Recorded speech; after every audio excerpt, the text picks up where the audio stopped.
बोलिए साचे दरबार की जय हो शिव गुरु। शिव गुरु से दया मांगिए बहिना, हमारे पीडीआर के ऊपर कृपा बरसे। कृपा बरसे, सारा दुख बीमारी सारा दुख दूर हो। बोलिए साचे दरबार की जय।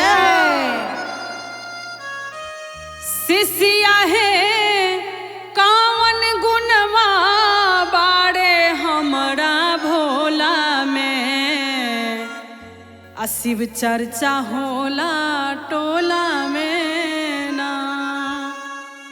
शिष्या है कावन गुणवा बाड़े हमरा भोला में, चर्चा होला टोला में ना।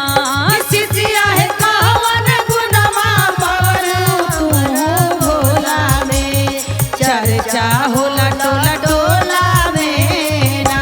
कि शिष्या है कावन गुणवा बाड़े हमरा भोला में, चर्चा होला टोला टोला में ना। और कैसे पांडे जी? कैसे? अन्हरा के आँख दाई दिहले, कोढ़िया के काया दाई दिहले। अन्हरा के आँख दाई दिहले, कोढ़िया के काया दाई दिहले। अन्हरा के नैना दाई दिहले, कोढ़िया के काया दाई दिहले।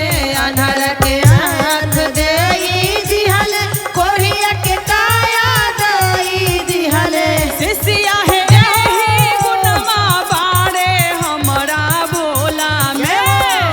चर्चा होला पूरा टोला में ना। शिष्या है गुणवा बाड़े हमरा भोला में, चर्चा होला टोला टोला में ना। कि शिष्या है गुणवा बाड़े हमरा भोला में, चर्चा होला टोला टोला में ना। बाझिन के पुत्र दाई दिहले, निर्धन के धान दाई दिहले। बाझिन के पुत्र दाई दिहले, निर्धन के धान दाई दिहले। बाझिन के पुत्र दाई दिहले, निर्धन के धान दाई दिहले।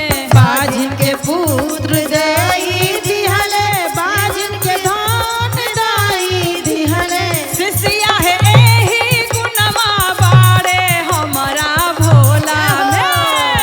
चर्चा होला पूरा